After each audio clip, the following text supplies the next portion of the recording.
নমস্কাৰ বন্ধুসকল, Assamese everything YouTube চেনেলটোলৈ স্বাগতম জনাইছোঁ। এখন নতুন নটিছ আহিছে।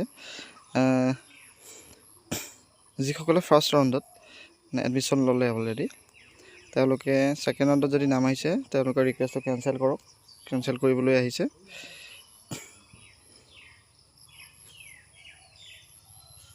আৰু যদি তাত এডমিশ্যন লৈ থৈছে বা ছেকেণ্ড ৰাউণ্ডত যদি নাম আহিছে তাত যদি এডমিশ্যন লৈ থৈছে, আগৰ আপোনালোকে এডমিশ্যনটো ৰিকুৱেষ্টটো কেঞ্চেলেশ্যন কৰিব লাগিব। কেঞ্চেল কৰাৰ লগে লগে সেইখিনি যিখন কলেজে সেইখন কলেজে একচেপ্ট কৰিব। একচেপ্ট কৰাৰ লগে লগে আপোনালোকৰ ফিজটো ৰিফাণ্ড কৰা হ'ব। আৰু এবাৰ কেঞ্চেল কৰাৰ পাছত আপোনালোকে কোনো ধৰণৰ ৰিভ'ক কৰিব নোৱাৰিব।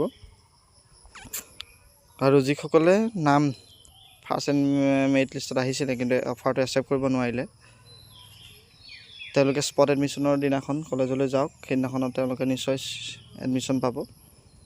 আৰু যিসকলৰ ছেকেণ্ড মেৰিট লিষ্টত নাম নাহিলে তেওঁলোকো কলেজলৈ যাওক। স্পট এডমিশ্যনৰ দিনাখন নিশ্চয় ছিট পাব, তেওঁলোকে এডমিশ্যন পাব।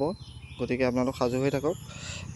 এই যি ছেকেণ্ড মেৰিট লিষ্টৰ এডমিশ্যন, এই এডমিশ্যনটো হৈ যাওক। তাৰপাছত কলেজত যথেষ্ট সংখ্যক ছিট খালী হৈ থাকিব।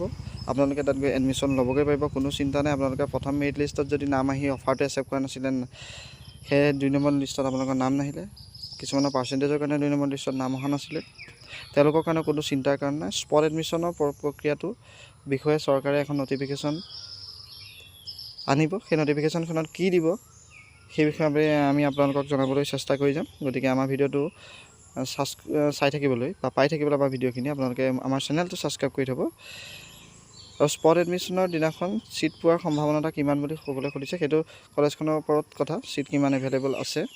মোৰ মতে ছিট সকলো কাৰণে হৈ যাব পাৰে, কিন্তু একেটা ডিপাৰ্টমেণ্টত আপুনি বিশ্বনাথ ডিপাৰ্টমেণ্টতে পাব বুলি ক'ব নোৱাৰি। আপোনালোকে সেইকাৰণে প্ৰগ্ৰেমটো তাতে এডিট কৰিব লাগিব। আৰু এডিট কৰাৰ অপশ্যনটো আজি অহা নাই, এইটো 29 তাৰিখৰ দিনা ৰাতিপুৱা আহি যাব। গতিকে তাত আপোনালোকে প্ৰগ্ৰেম চিলেকশ্যন কৰিব লাগিব পুনৰ এবাৰ। আপোনালোকে প্ৰগ্ৰেম চিলেকশ্যন কৰাৰ লগে লগে তাত আপোনালোকৰ ছিট এভেইলেবিলিটিটো ওলাই যাব। আপোনালোকে স্পট এডমিশ্যনৰ যোগেদি সেই এডমিশ্যনখিনি আপোনালোকে ল'ব পাৰিব। গতিকে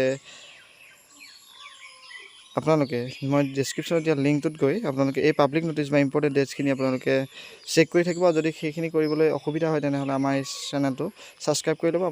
আপোনালোকক আকৌ নটিফিকেশ্যন আহিলে জনাই দিবলৈ চেষ্টা কৰিম। আশা কৰিছোঁ ভিডিঅ'টো চাই ভাল পালে ভিডিঅ'টো লাইক কৰি দিব, শ্বেয়াৰ কৰি দিব আৰু চেনেলটো ছাবস্ক্ৰাইব কৰি দিবলৈ নাপাহৰিব। ধন্যবাদ।